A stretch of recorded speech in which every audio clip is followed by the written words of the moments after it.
Gawa mo, honey. Hi, Beshies! I'm preparing ingredients for my burger kasi nag-request ang aking asawa. Nag-crave daw siya ng burger kaya gawa natin siya ng homemade burger.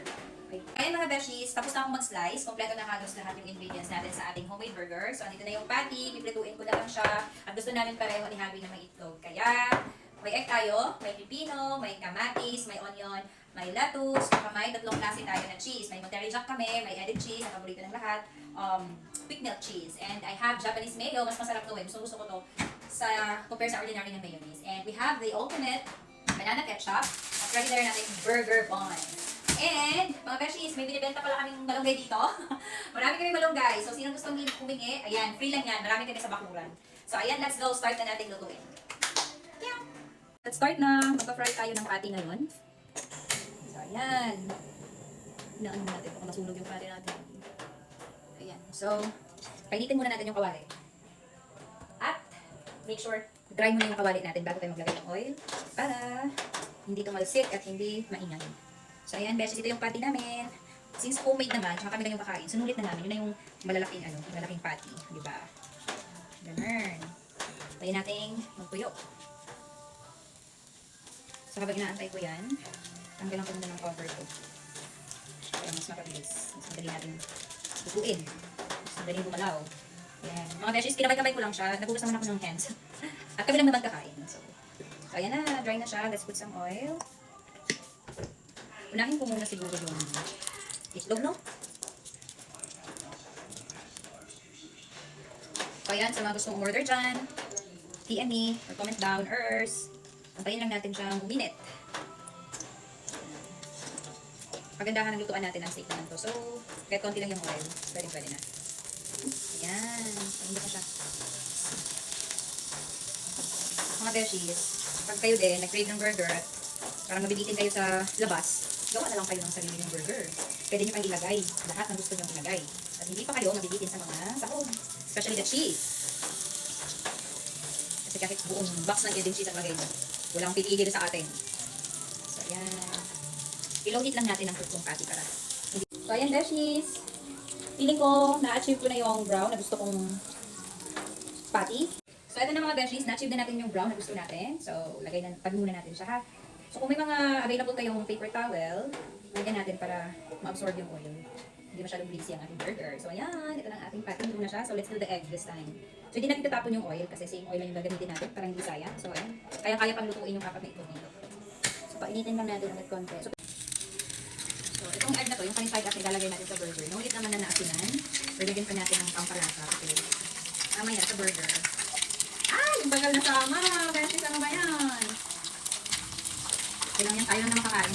Pero kung sa customer ito ha, bawal na bawal ko. Walang bagalin. Ayun mga beshies, nainit ko na yung bread. Hindi ko na na-video kanina kasi habang niluluto ko yung iba, iniinit ko na sa kabilang lutuan yung bread natin. So, eto naman, homemade lang. So, it's up to you anong pagkasunod-sunod yung gusto nyong gawin. Pero kami, since ako yung gagawa, gusto ko, nasa ilalim yung lettuce. So, yan, lagyan natin ng lettuce ang bawat burger natin. Kasi magdadagdag to ng garnish at the same time sarap sa ating burger pag may gulay-gulay. And yeah, next is our patty. Oh, sarap na. So excited, nakakagutom na. Bayan, sumama ka. Sumama ka. Ayan. Beshies, nagbugas ako ng kamay ha. So, huwag kayo dyan. Ayan. So, tabi muna natin to. Tapos na to. Next would be the tomato. Ayoko kasing nakikita yung mga veggies sa tawag nito. Ayoko talaga nakikita ng vegetables sa loob ng patty. Ng burger. Kaya kung ako yung gagawa, mas gusto kong nasa ilalim sila. Parang hindi ko masyadong kita. Pero gusto ko itong veggies. Gusto ko itong lahat. Yung pipino, maliban sa kamatis. Hindi ako masyadong ng kamatis. And of course, our onion. Ito talaga lakas makadagdag ng sarap. So, it's up to you nga anong pagkasunod-sunod ang gusto nyo gawin sa mga burger nyo. Basta kami, ako, ito lang. Kung ano lang yung makasanayan ko. Pag ako gumagawa ng sarili ng burger. So, lagayan natin lahat ng sibuyas kasi masarap yung sibuyas. So, ayan. Before ko ilalagay yung egg mga beshies, lalagyan ko muna siya ng mayo and ketchup. Para sa ilalim yung sauce.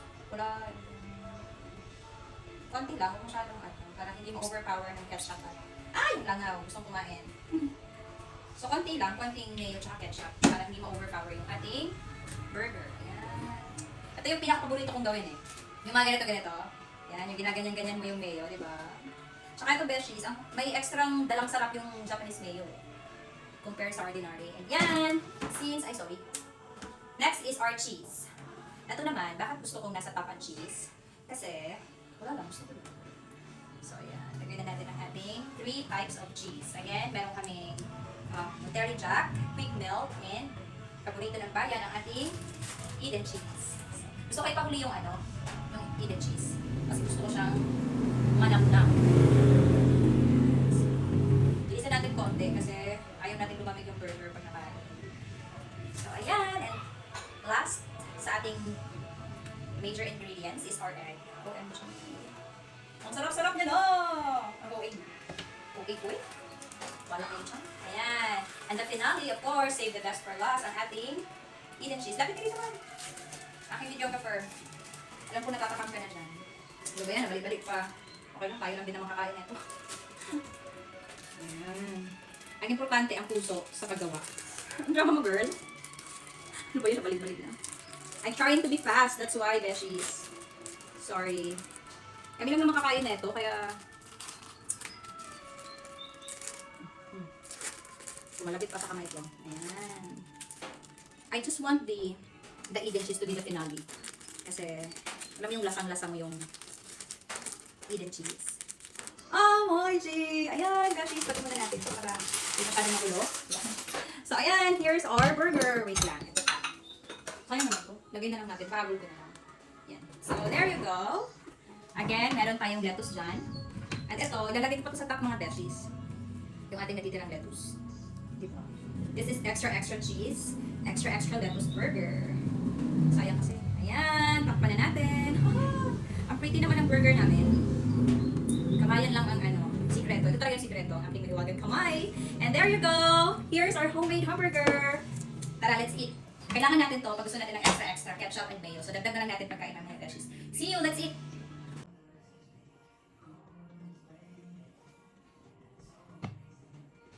May partner kami ito.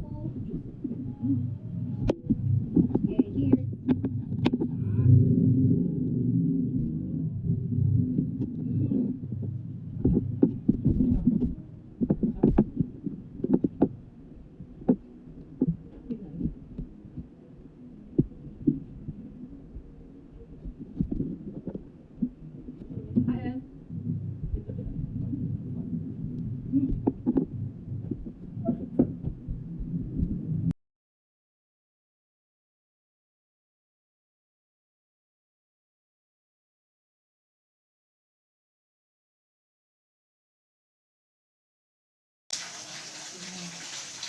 Grabe, dihingan na kulot. Sulit na sulit, beshies. Ang lugwa naman sila, okay?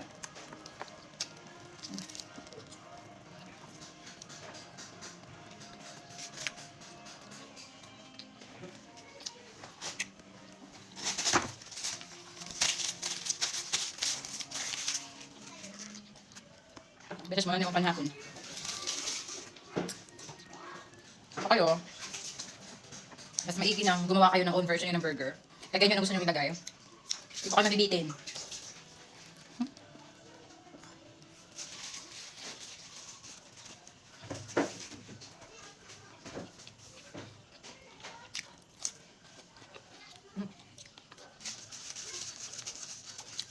Malihapon pa ka?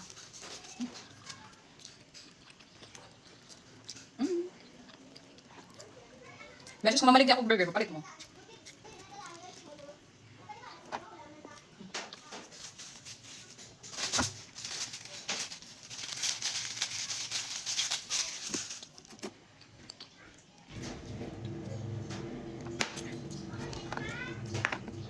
Nagbuwag-buwag naman ang ilang body parts.